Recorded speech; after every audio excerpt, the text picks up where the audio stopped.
Does the new Sol de Janeiro body butter actually attract spiders? That was truly the thought on everyone's minds on December 26th when this review from the Sephora website went viral on Twitter. If you are somehow out of the loop on this whole Sephora spider cream conspiracy theory, allow me to indulge you on this 1-star review left on the Sephora website for the Sol de Janeiro Delicia Drench Body Butter by user Shar. The review reads, 1 star. Scent attracts wolf spiders. If you're scared of wolf spiders, watch out for these lotions, LOL. I wanted to love them so bad, but one of the ingredients is like kryptonite to wolf spiders. Not how kryptonite works, but moving on. When I put it on, instantly one will come out. Normally I'll see one every like 3 years. Used this and it was every day. I stopped using it and haven't seen one since. Oh, and one time, the spider wanted to eat whatever ingredient it is so bad that it chased me. I swear on everything. I'd run left, it ran left. I ran right, it ran right. Like it was legit following the scent. And no, the scent isn't that good. Nothing a $5 vanilla cream can't match. So yeah, do be careful if you're frightened of spiders, especially the big wolf ones. Also, please don't hurt them if you do wear this and they appear. Use a cup and put them outside. Sorry for a disappointing review. I did actually locate the review on the Sephora website when this debacle first dropped. I cannot find it now. It looks like it may have been revoked or removed. I don't know if it was from the user. I don't know if it was from the website. Either way, it's not there anymore from what I can tell. So this review drops, it gets picked up on Reddit, it gets picked up on Twitter, and as you can imagine, people are losing their minds. There are few universal fears in this world the way that spiders unite people together. I, for one, if you can't tell, am a bit of a spider enthusiast. I thought this was hilarious, but I thought the fallout that happened online and all of the kind of weird conspiracy science that was going on was even funnier. So let me just dive a little bit into that. There was a user immediately when the Reddit post went up that claimed that they did their own experiment by putting a tissue in the cream, and then they claimed allegedly that spiders came to the tissue. There was no photo evidence, and I think that comment has actually been since removed. You can imagine why this particular post was not the damning evidence I was looking for in this situation. Pretty soon after, the entire subreddit was just talking about this supposed spider cream, and there was a user, Violish, who was asking for updates of anyone who had the cream already and was asking, did anyone else experiment with this? What are your findings? User Marching Koala commented that they did a little dive into the chemicals that attract spiders, and according to studies, 2 of the chemicals produced by sexually receptive female spiders are phenyl acetate and hexadecyl acetate. Both can apparently be used in skincare products for fragrance and waxy appearance. The user then goes on to say they don't know if the product actually contains any of these particular ingredients, so I don't really know why they were saying it in the first place. In response to the post from Marching Koala, another user, Sulong, I think, pointed out that the pheromones that Marching Koala noted were supposedly specific for a daddy longleg species native to China and might not have anything to do with wolf spiders. And that according to spiderfacts.com, my favorite place for true and absolutely real scientifically backed up facts about spiders, quote, some chemical compounds in wolf spider pheromone are 2,3-dihydro-3-methyl-linalool. You know what? It's been a while since I've taken organic chemistry, okay? Don't come for me. They then go on to say that these particular chemicals can often be included in lotions as fragrances and may be listed on the ingredients list as fragrances. The user goes on to theorize that hexadecyl acetate is functionally related to hexadecanol, which is a cetyl alcohol common in lotion, and maybe it's possible that to a horny spider, they smell similar. Anyway, several of these threads are going at one time. There are comments left and right trying to find facts about spiders, trying to find facts about the ingredient list. We're finding facts about skincare and wolf spiders left and right. It's actually kind of fascinating to see the places that people took this. On the other side of this, you also have people on Twitter who are both reacting to the hilarity of this situation and some who are claiming that they've been bit by spiders after wearing this. I would just like to stop and remind everyone at this point that all we have is anecdotal evidence. These are random claims from people on the internet, which I know you can't lie on the internet, but Let's say maybe they do, or maybe they're mistaken. Maybe they're having this confirmation bias where they think they're seeing more spiders because of this lotion and it's really a completely different. There's no correlation. There has been no proof at this point. But unfortunately for Sol de Janeiro, it doesn't really matter if these are just alleged claims and they're not actually proven, because when it comes to fear, people are going to pick up whatever they want and believe it immediately. Anyway, all of this information's going around. The stuff on Reddit clearly gets picked up by the company, because on December 29th, the Sol de Janeiro Instagram account posted this to their Instagram story, denying the presence of any of the said chemicals in their body butter.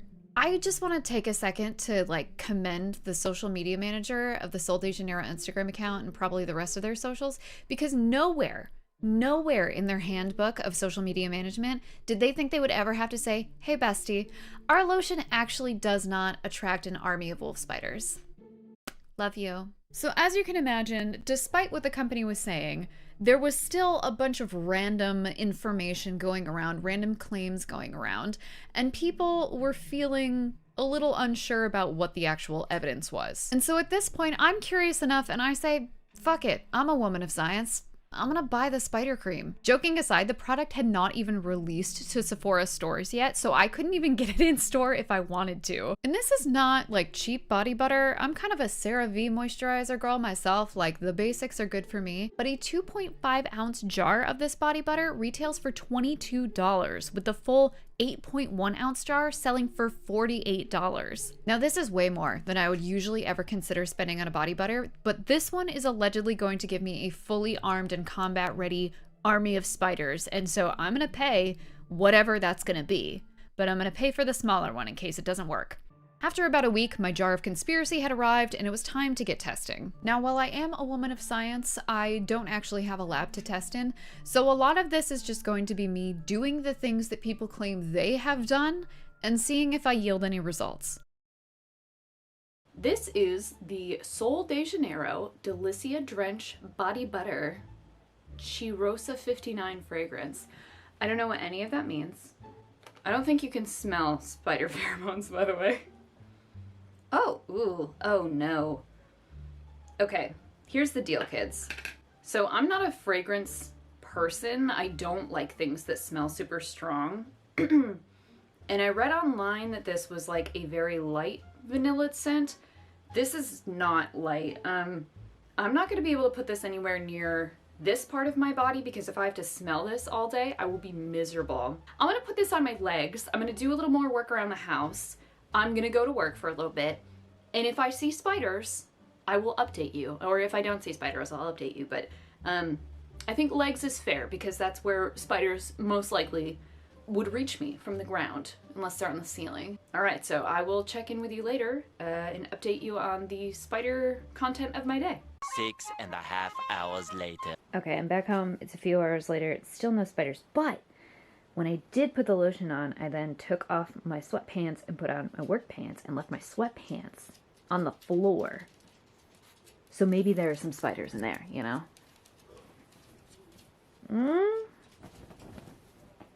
Chad, what do you think? Spiders? No spiders? I don't think there were any spiders in there. So I got home from work, had not seen any spiders, walked around the house a little bit, did some cleaning, still no spiders, and then I had to wash it off. It was too fragrant for me. I couldn't handle it anymore. But Brie, you probably are thinking, you live in the Northeast in the middle of winter, of course you didn't see any spiders. So I went to the only place I can think of probably houses half the world's spiders in the winter, and that's my basement. My house is a little over 100 years old, and the basement is no more than some dirt and stone. We use it for storing things we don't really care about because it does also occasionally get water. But it does stay nice and warm thanks to the heater down there, and we almost never come down to disturb it, so it's the perfect place for spiders. And honestly, I don't mind. In the few years that we've lived here, we've probably had about 2 spiders come up from the basement that were big enough to possibly be wolf spiders. I am fairly good at identifying most New York insects at this point, but my spider ID is lacking, so the ones that have come up, they're pretty big boys, let's just say that. Anyway, this is going to be the only other place I can think of right now that I could test out this whole conspiracy. And because I didn't want to dip my hands in this stuff again, I just opened the jar and left it in the basement for a few hours. All right, kids, so, if I was a smart scientist, I probably would have put a timer down here next to the lotion so you could actually observe the passing of time, but you're gonna have to trust me that this very still video is actually a sped up 30-minute recording that my camera took. And I'm just gonna break it to you right now. No spiders showed up, okay? No spiders showed up during the 30 minutes. They didn't show up when I came back down to pick up the lotion. There's no spider. You can't tell. This looks just like a photo I took, but I promise you the camera was rolling, and there is a reason that I don't use my biology degree anymore. Thank you. Well, you guys, I don't think there are any spiders in here. I don't know. Did you see spiders? I gotta watch the footage back. Maybe there were spiders. We just don't know. So I had almost given up on my experiments. I was out of ideas and I couldn't find a physical spider to actually entice with this stuff until yesterday. I was actually uploading the footage from the basement and I looked down in my office here and there was a spider on the ground. Now, it wasn't a wolf spider or any kind of ground dwelling spider. It was very obviously a web building spider. It was just lost. It needed somewhere to go. And he was a tiny little guy. So I did what I usually do. I put a little cup over him and I was like, let's see if there's any reaction. It's not a good one-to-one because this claim is that wolf spiders react to this lotion and I didn't have a wolf spider to test this on. But I thought maybe it's interesting if this spider does have a reaction to this lotion, just being a spider. So I let it settle down for a little bit in the jar and then I took a cotton swab with a little bit of the lotion on it and stuck it under there and there was absolutely no reaction. And I really didn't expect one, but I thought it would be interesting if maybe the spider interacted with the cotton swab or even noticed it was there, but there was absolutely no reaction to this whatsoever. So after a couple minutes of no reaction, I decided I had suffered with the smell enough and I put it on one of my houseplants. Now, I had come to no solid conclusion with my experiments, so I was ready to consult an expert. So I did what any modern day human would do, and I Googled wolf spider expert and found the Spider-Man himself. Dr. George Uetz is an arachnologist and behavioral ecologist at the University of Cincinnati.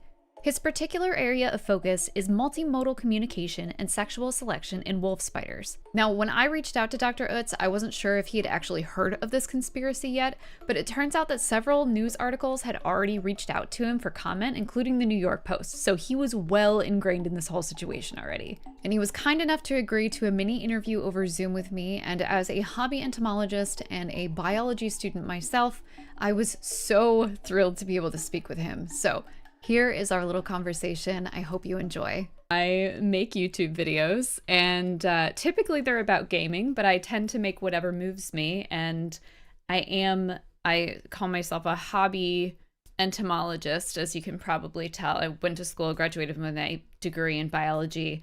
And I don't really use it anymore, but this particular topic is enthralling to me. This whole saga has been wild. It's really quite something. I have no idea. I mean, it just exploded. Yeah. And it's amusing. There's really no scientific basis to it, although the ability of people, at least on these Reddit posts, to sort of put 2 and 2 together and get 612 is quite different. Yeah, it's almost a little inspiring to have people just going through and doing so much research into spiders right now. And I know it's out of fear, but I'm almost hoping they're a little inspired. Several of the posts have cited specific scientific papers that I could download and read. And I've read them, but it's clear that the interpretation, these people have made some enormous leaps of logic. Yeah. So when did this first land in front of you and how? Last week, I got an email from a reporter at the New York Post. Oh. And said, your name comes up as an expert on wolf spiders, and I wonder if you can comment on this. And she gave me a couple of links. and I sent her some comments back, and she wrote an article. She was responding to an article by a man on some kind of web magazine called Boing Boing. I've never heard of that. No idea. Boing Boing. It was a well done article in the sense, believe me, I've seen a lot of interpretations of spider stuff on the web, and he had at least done some things like, okay, let's get a contents list for this particular product, and see if that matches in any way. And he found a couple of articles about spider pheromones, but there was nothing in the content. I mean, the spider pheromones were very specific chemicals, and they were not on the list. But several people on Reddit have said yes, they are, and Right. they're not. Yeah. Or they're saying, the structure of this particular molecule could be similar to this one. And I'm like, I don't think that's how it works, does it? Well, I mean, I'm not a chemist, Right. but I do recognize, you have here is this article about spider pheromone, and it shows that the chemical structure as a stick diagram, Mm-hmm.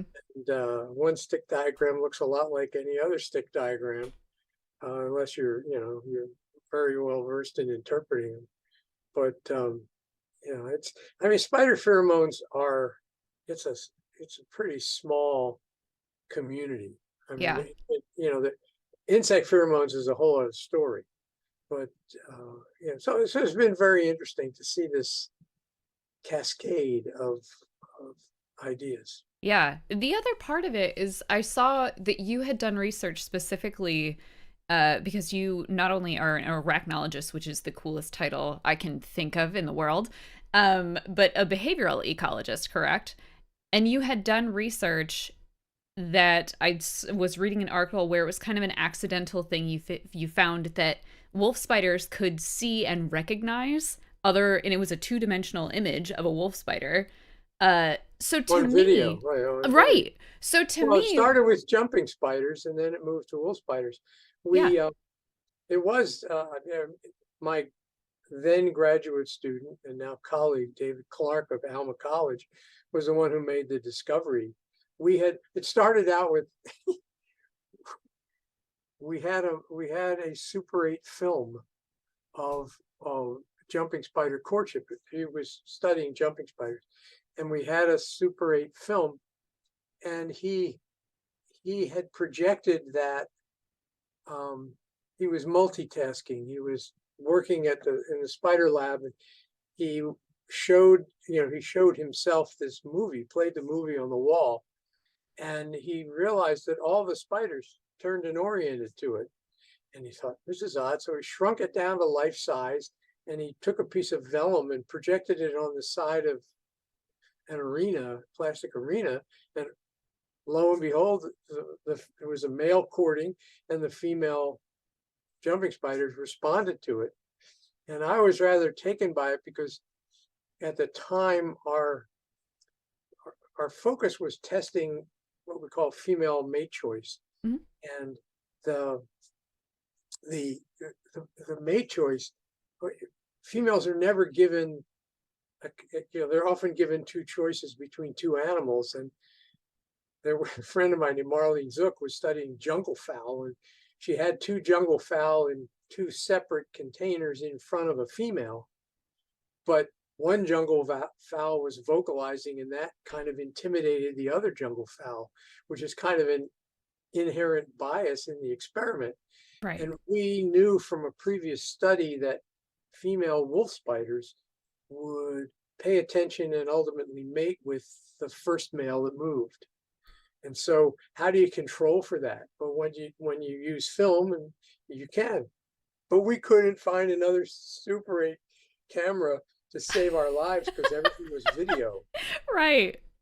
So Dave then found this little thing, at the time it was called a Sony Watchman, which was a tiny handheld, about this big handheld video, and you could plug a video into it and play, a videotape. And so one thing led to another, as they said, and he showed that and found that the spiders responded to the Watchman. And I said, yes, but no one, one number, no one is going to believe us. And two, what this is. I mean, these are pixels. These are tiny little, little electrodes bouncing against a mirrored screen, and we did a whole bunch of experiments to prove it to ourselves and to the rest of the scientific community. And my wife is an artist, and she was pursuing her master's degree at the time, and they were just beginning to use video rendering in art. And she said, you ought to check this out.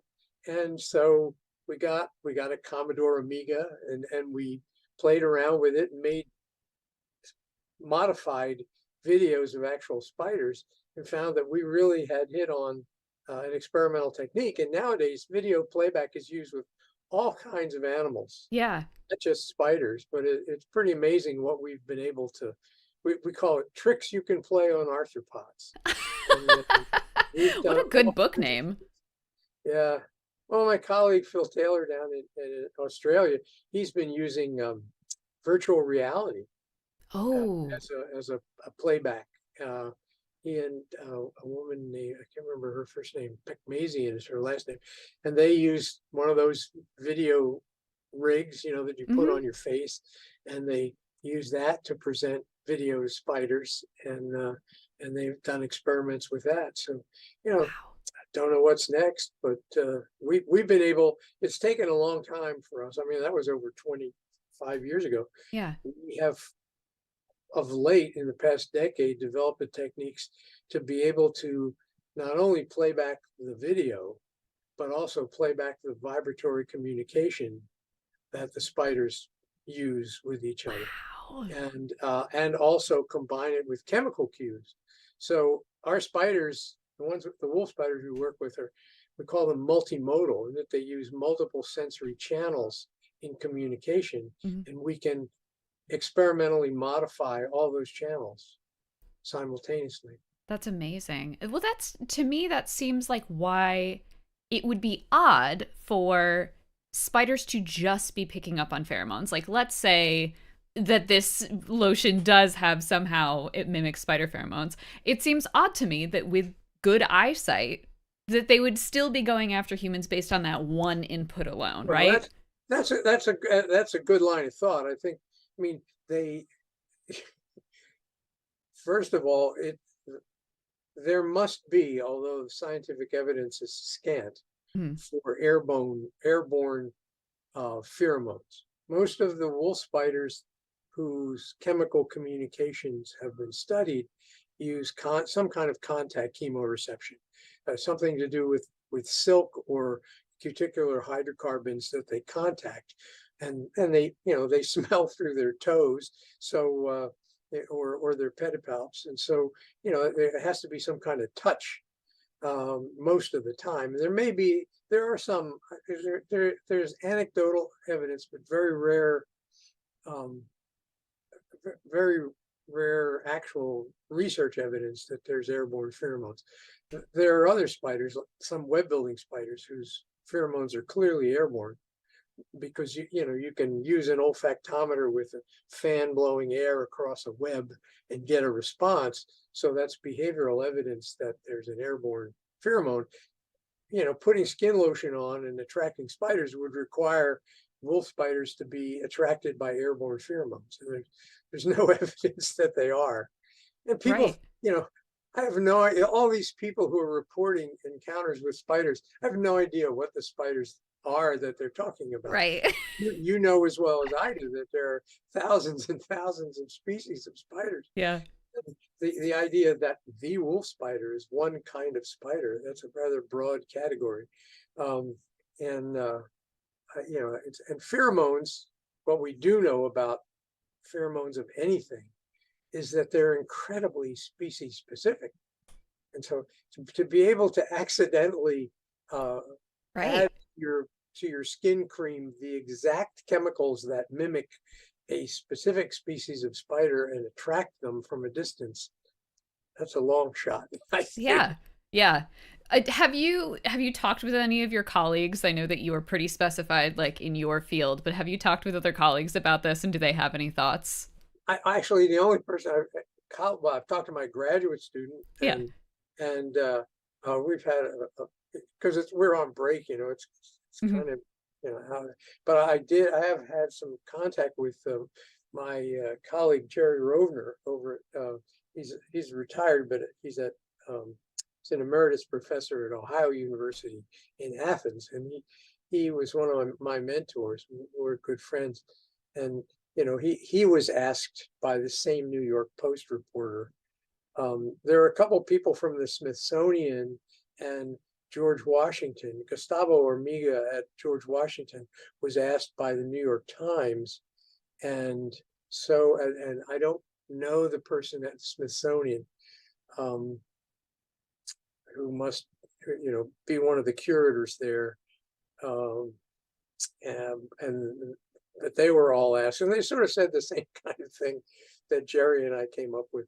We were just amazed. I had sent a thing back to Jerry, but my university, the Michael Miller, who is the university's or one of the university's publicists, he's the guy who does the science writing, and he picked up on it right away. So we had to have a chat about it, and he was here yesterday, and he put that thing on the UC website about Hmm.